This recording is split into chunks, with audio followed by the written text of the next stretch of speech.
orderly exchange, shaping policy, advancing development. It's important I let you know as well that Blessing is here to give you the best of programming today to help you kickstart your day. Oh, yes, I am here. Good morning, Femi. Good morning. How are you today? I'm great, and it seems like the twinning is back on partially. Yes, yeah. That's the spirit of early exchange. We'll keep it on. Oh, yes, and there's so many issues to look at today. Today happens to be World Environment Day. The environment is where you and I live in, and so we must ensure that it is one that is well kept, protected, and taken care of. If not, we need to look for another planet to move to. Maybe we move to Mars or something. And interestingly, we don't have another one. That's why it's important for us to protect our environment. It's on record that ecosystems, are strengthened, and an environment like this, it's important on a day like this to draw attention for the need for us to protect our environment. This practice started in 1973, and that's why a special day like this is created to have this kind of conversation so that the advocacy will be better than the way it used to be. And everybody will understand what we need to do for us to protect our environment. I like how you put it. Everyone needs to understand what we need to do, meaning everybody has a role to play. Exactly. How do you dispose your refuse? What do you do with the environment? Do you build where you're not supposed to build? Are there consequences when we do not obey the rules guiding protection, preservation of the environment? These are some of the things we'll be looking at this morning. We'll be joined virtually by our guest who is from YALI Network, and is Danila Black, to help talk about the issues that concerns the environment this morning. Thank you for joining us. For having me, SOUQ News. It's a pleasure to be on your show today. All right, so today is World Environment Day. It's one that is championed by the United Nations Environment Forum, and so it's time that the world on this day look at all the other issues that may have been neglected all year round. Let's begin from desertification, which is one that is plaguing even some parts of Nigeria, some places that used to be arable land before, now no longer that way. What's the reason? What are we not doing right concerning the environment? Thank you so much. Like I said, it's a pleasure, and thank you for having me. So there has been a whole lot of change. There has been a whole lot of shift in the biological sequence of things, in the ecological sequence of things that has been going on in the world. Chief amongst is the increase, in fact, exponential increase in population of human inhabitants in the world, which comes with its resultant, its consequential effects in terms of people now need places to live. So more land is being used for living. We now have more people looking for food, and then there is more pollution or more emission of greenhouse gases other than before.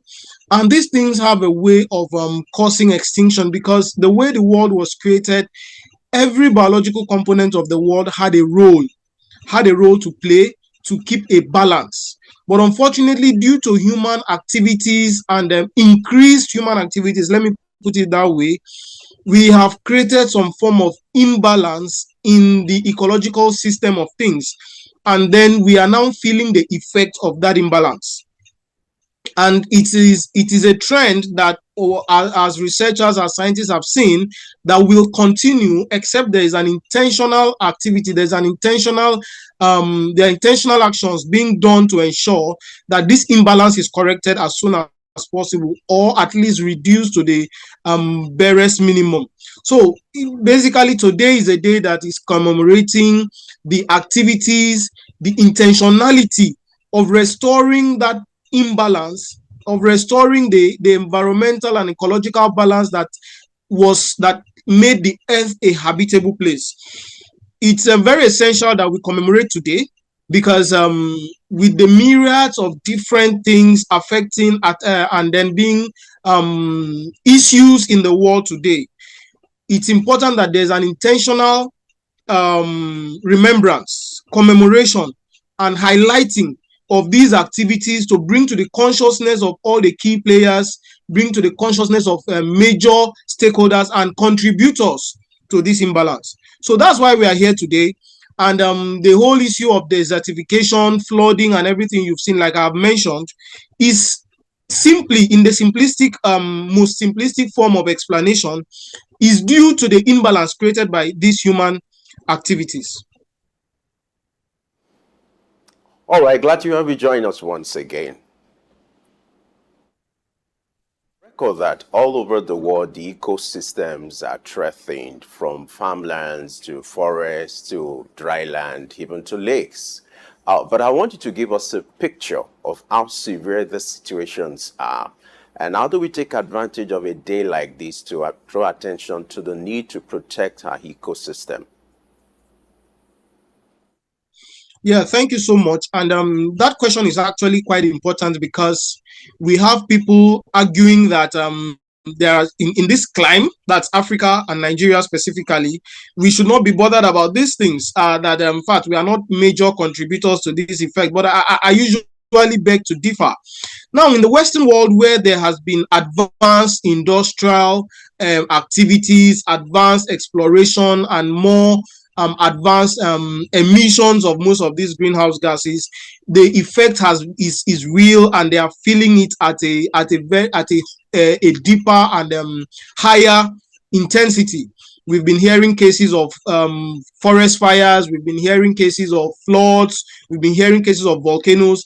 Now, these, like I said in the introduction, that are all effects of an imbalance that has been caused due to gradual and consistent human activities. Yes, majorly human activities, because we are the ones causing extinction. We are the ones deforesting and cutting down trees and doing all those kind of things.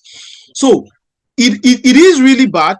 It is getting bad. In fact, as at the last data that I was privy to, we have the atmosphere filled with 40% of the atmosphere is now filled with carbon dioxide, which is not good for the air we breathe. If you remember your elementary science, we say humans breathe in oxygen and breathe out carbon dioxide. You find out that, so if there are so much humans in the world today, and we've been breathing out carbon dioxide, and because of the greenhouse effects, the blanketing effect that has been caused by the greenhouse gases, where this carbon dioxide is unable to leave the atmosphere, that's the space with which we breathe, we begin to have them being sequestered. We begin to have them being we now have them choking the environment, and then we do not have access to clean air anymore. So it is getting that serious, where a whooping 40% of our atmosphere has been lined up by carbon dioxide because of the greenhouse effect. It is that serious. And then this is what is causing you hearing of melting ice caps, you hearing intense heat waves, and all the other forms of climate change effects that we've been hearing in the Western world. If you come back here to Africa, I ask the question, I don't know why prior to now, Africa, Nigeria has always been a reactive continent. We always wait for things to get dire. We always wait for things to get serious before we react. But now, having had the benefit, the advantage of seeing what can happen if we wait till these things come to us, if we wait until maybe in this continent, in this country, we are clamoring for industrialization, we are clamoring for more factories, we are clamoring for a better life, for more cities, right? And all these things come with resultant effects. Do we need to wait until these things begin to happen before we now start rushing around and saying, oh, we need to be climate activists and climate actions? I don't think we need to wait. We should learn from the mistakes of the Western world.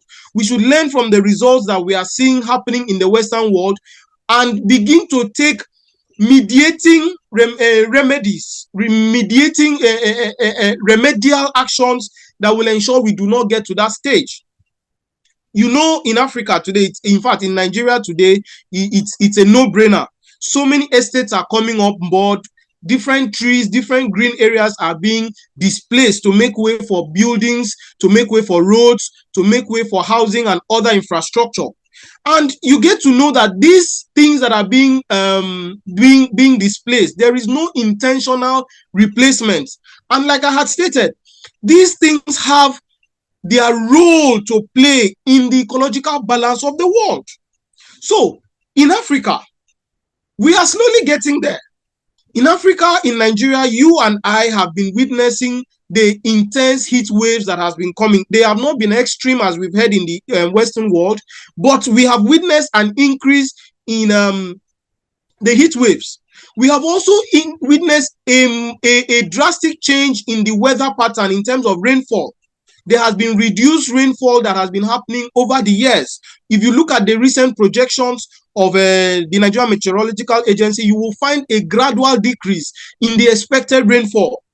So these things are happening in our very presence, in our very future, in our very eyes. And people are still feeling we should wait, that we are not contributors, but we are gradually feeling the effects. So a day like today, the World Environmental Day, is a day to bring to the consciousness of Nigerians, of Africans, and the world at large that climate change is real. So many things are happening, and if we do not begin to act now, we will get to drastic and emergency, catastrophic realms where these things we will now be in an emergency situation. And you will find out that most of the things that we are clamoring for, we are trying to do business, to buy cars, to build houses, to create impact. If the environment is not balanced, if the environment is not conducive, all these things will not be relevant. If you watch videos of where flood is happening, you will see cars being taken away. You will see houses being overtaken by water. You will see people no more able to even inhabit or use any of the things they are clamoring for. So it is important that we keep our environment safe.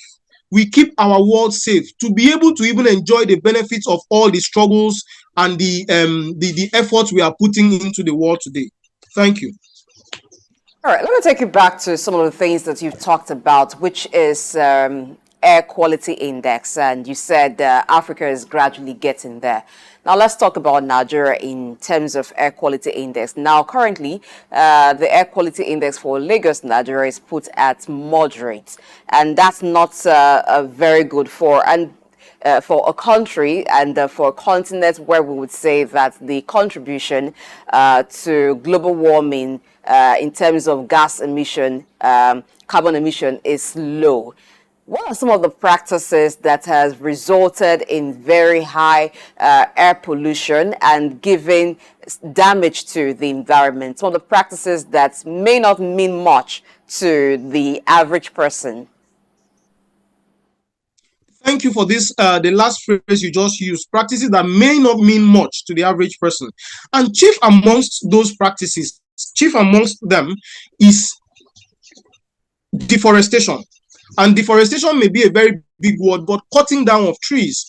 And then chief also, still in line with that, is the lack of intentional planting of trees. Now, trees have been seen for only its economic value recently in Nigeria, but trees play a very vital role in ensuring ecological balance. Now, if you also remember your essentials, your basic science, trees do the opposite of what humans do. Trees take in carbon dioxide and give out oxygen. So trees, in effect, purify, filter the air that we breathe. So if we have more trees in proportion to the number of human beings in Lagos, we would have these trees taking in the carbon dioxide that has been emitted by human breathing and reducing the amount of carbon dioxide in the air. Trees also play a vital part in sequestering carbon. Carbon, which is a key element in most of the greenhouse gases being emitted. Carbon can be sequestered by trees. When we have enough trees in our environment, in our communities, we will find out that we are able to effectively sequester most of the greenhouse gases being emitted into the atmosphere. Since we are having a blanketing effect, we need to sequester them. We need to bring alternative ways of reducing the quantity in the atmosphere so that we can effectively reduce the blanketing effect that it has caused. So when we have people breaking down trees, cutting down trees and building estates, we need to begin to be intentional that for every household where there are about 5 to 10 individuals in that household, they should have at least 10 trees in that environment, which is to support their activities. So we found so many estates with over 1,000 housing units with less than 100 trees within that estate. It is not commensurate. We have a whole city. You are mentioning Lagos, for example. Now, what is the green architecture, the intentional greenery architecture of Lagos State that is to suffice, that is to compensate for the massive human activity happening in Lagos? Looking at that air index now, it is moderate, and we still say that we are not contributors. But unfortunately, nature does not work like that. Nature does not have that formula of only taking effect on those that have contributed to it. Nature spreads a whole lot. So we are feeling the effect of what we are not majorly contributing, and that is the more reason we need to begin now to take intentional steps, like ensuring that in every residential area there is a commensurate greenery space being put into place. Now, we may also go into talking about indiscriminate burning of items. Now, there are ways that the communities, the environmental departments can begin to manage incineration, burning of refuse and waste bin. We already have, I'm aware, in Lagos and some other advanced cities within Nigeria, where the government is already beginning to tax. There's something called effluence tax, where they are taxing organizations that are giving a substantial emission, maybe through their big generators or the machines that they are using. So for the common man, I think one of the things that the common man needs to do is to begin to be conscious of the ecological system. Understand what are the key players in the environment you live.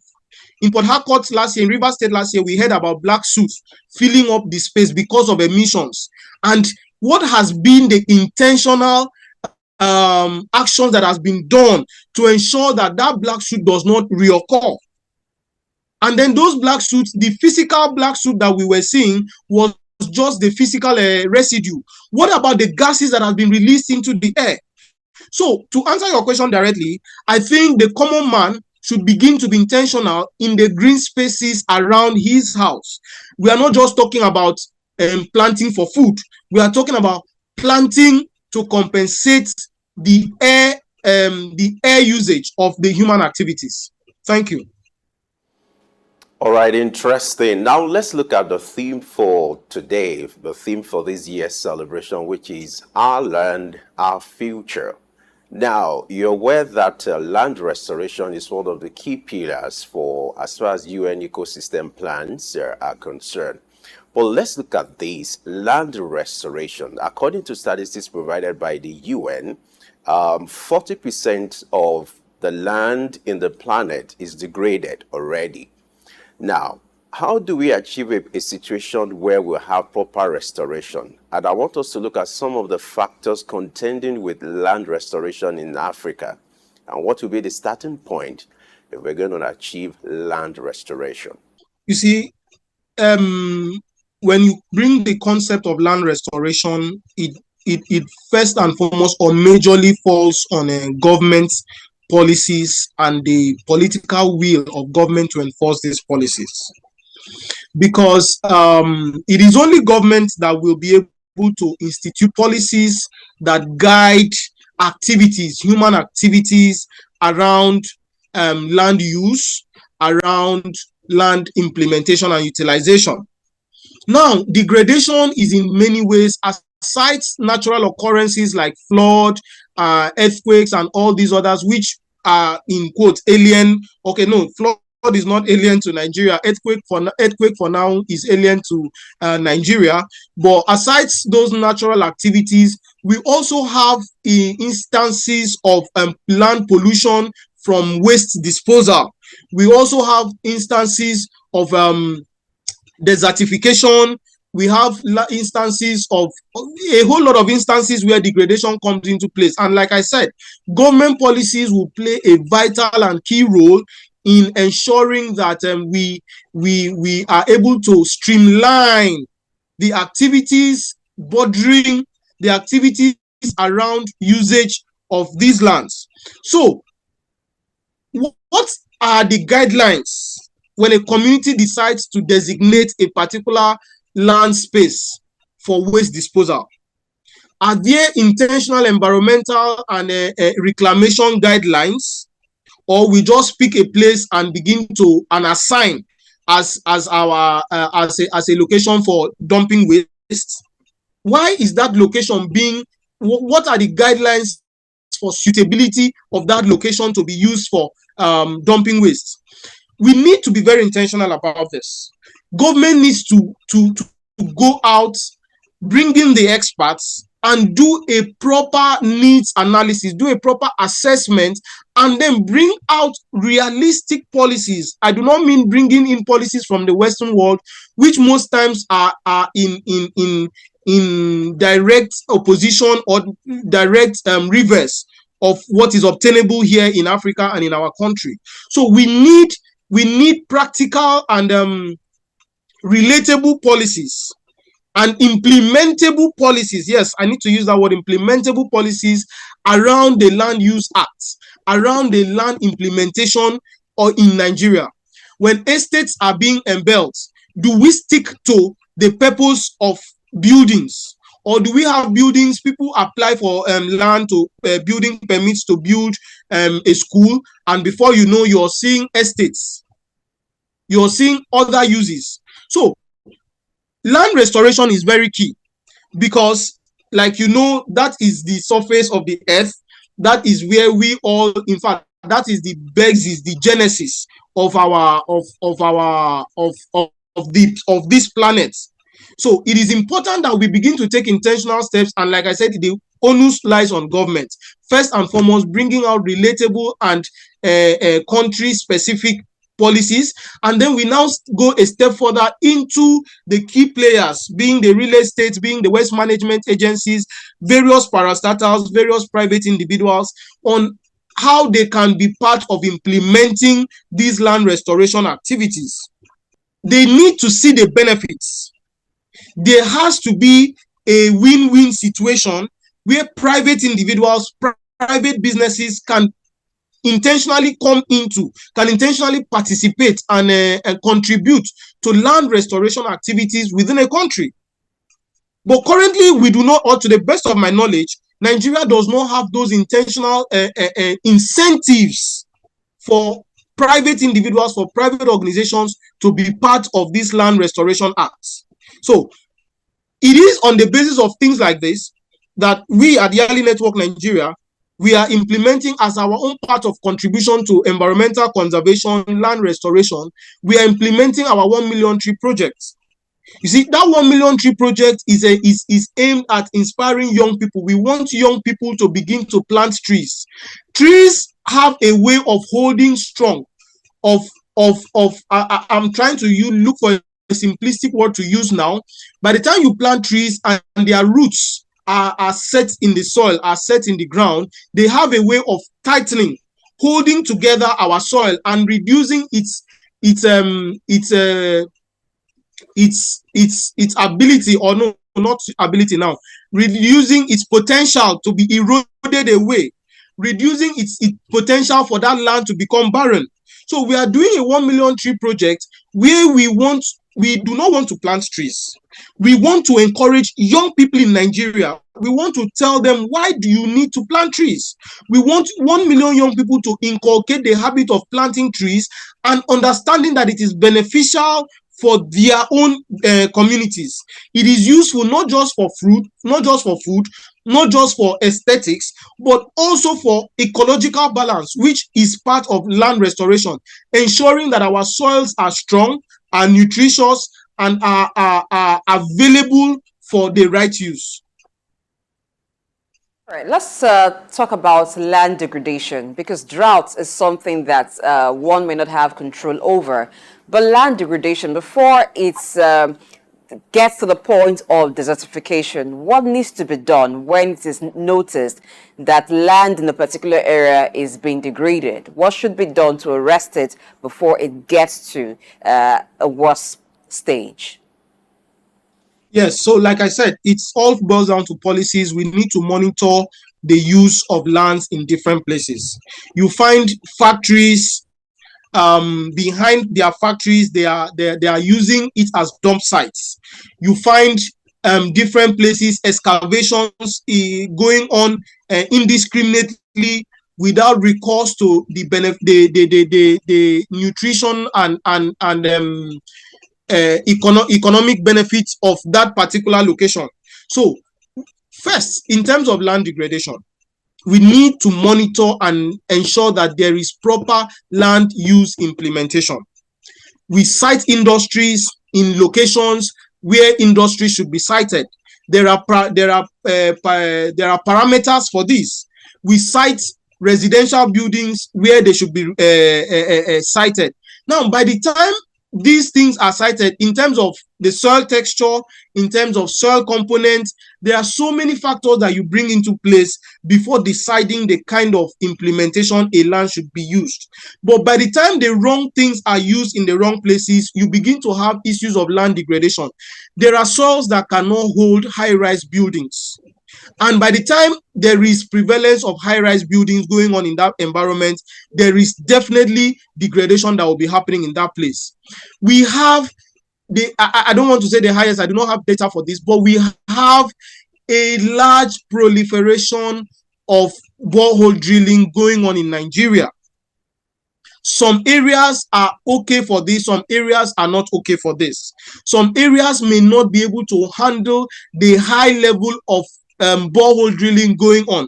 But now the government is not currently, I am not one to put all our problems or all our solutions on government, but we need to, in this particular instance, we need to know that a common law, a common policy, the only set of people that can bring out that common law and common policy that will be binding on all is government. And that policy needs to even be in place before we now start talking of awareness, sensitization, and getting the public and getting the people to begin to implement.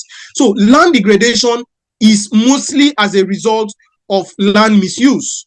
Aside, like you had mentioned, droughts, the natural causes which are not necessarily man-made, but I'm dwelling now on the man-made causes, which if we begin to intentionally checkmate, we will reduce the rate of land degradation in Nigeria.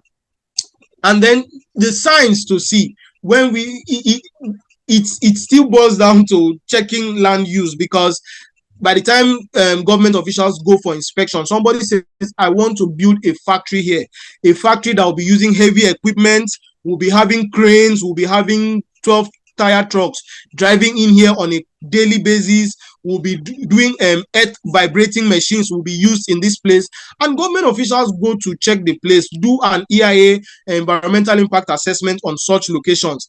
They will be able to tell if this land, if this location can actually withstand the volume of activities that will be going on here. They will be able to tell if this land can be able to absorb the chemicals that will be disposed of here. Because if they are not able to tell, if they are not able to guide, we will now have these things happening, and we'll be now having issues of landslide, we'll now have issues of barren lands, and so many other causes and effects of land degradation. You know, according to the United Nations, drought may affect the 3/4 of the world's population by the year 2050. What do you think can be done to checkmate this pending danger? Yeah, so drought is basically reduction in lack of water. In simple terms, lack of water. And as a farmer that I am, that is a serious caution and warning that the world and Nigeria needs to listen to. Because we in Nigeria, I dare say that the advanced world may be able to survive using processed. It may take a while before they feel the effect of drought. But you see, in Africa, I think just the same month that we have, like the same year that we have intense drought, we will begin to feel the effects. So we need to begin as individuals, as private citizens, understand that the earth is not entirely a limitless supply of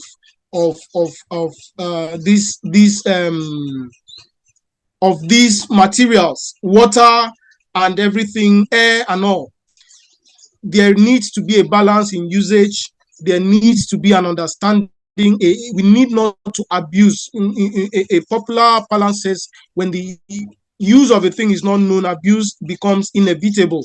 Now, the world has been very, very reckless in its water usage, especially here in Africa, where we just feel that there will always be water. We are drilling water from the ground. Water always comes out. It will always rain. There will always be water.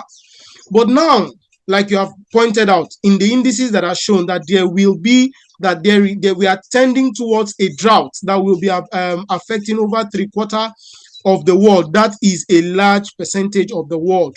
And it is very important that we begin to identify different remediation techniques that we can use to avert this kind of global, I would call it global pandemic, because it would cause global pandemic. I hear that there are other parts of the world where they have limited supply of water, and then there is a very controlled use of water.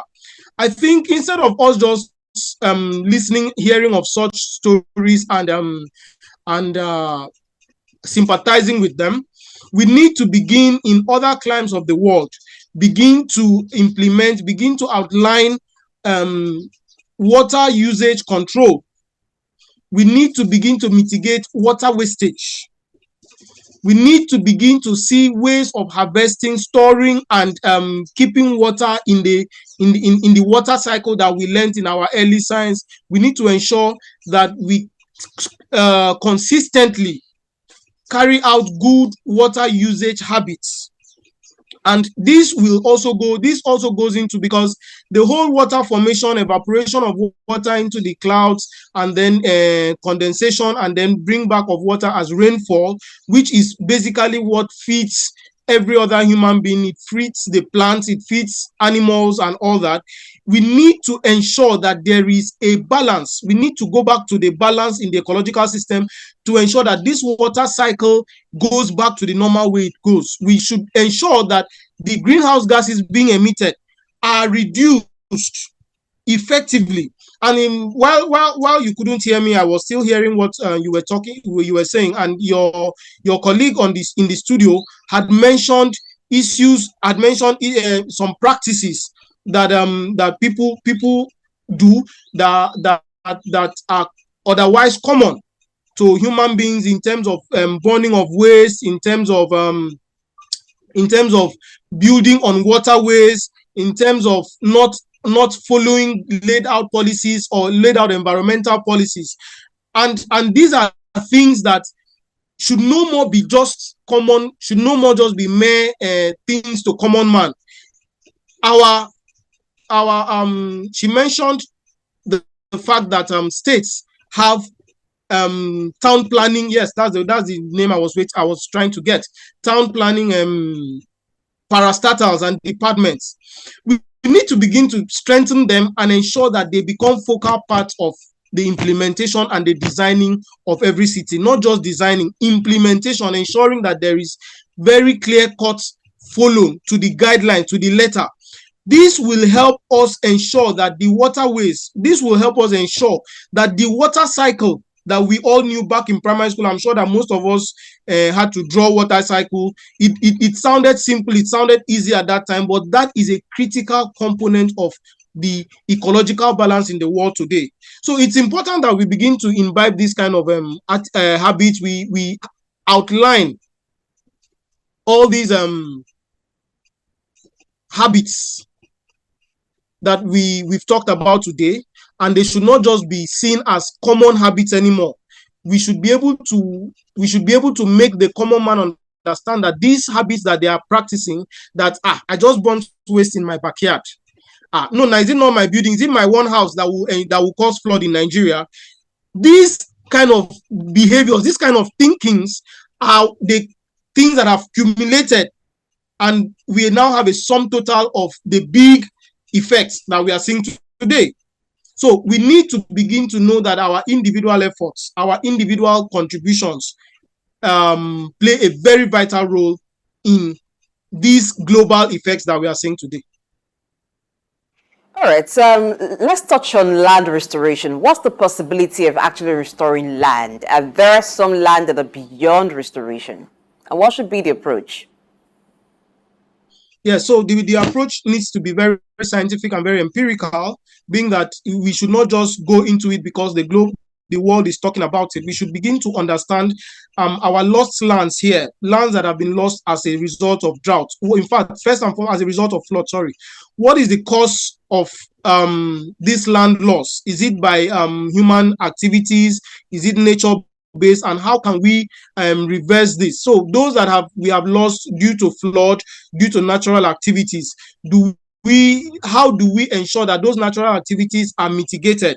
So it has to be a very systemic kind of way, both from the community level to the government level, understanding the cause for this loss of land, understanding the cause for this degradation of land, and then doing a reverse action, a reverse step to ensure that we reduce the cost. So it's not just reclaiming the land, it's not just restoring the land, it's also ensuring that the reason for this initial loss is also stopped or mitigated at best.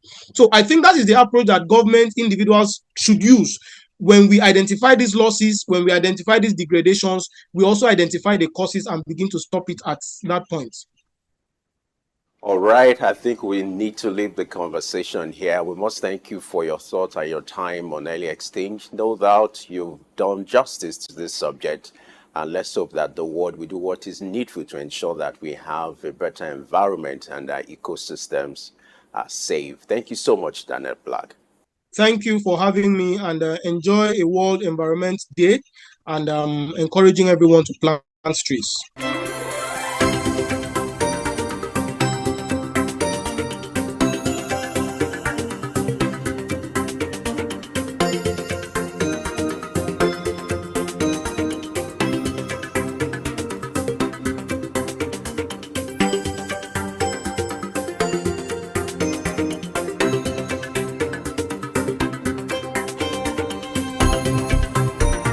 Early exchange, shaping policy, advancing development.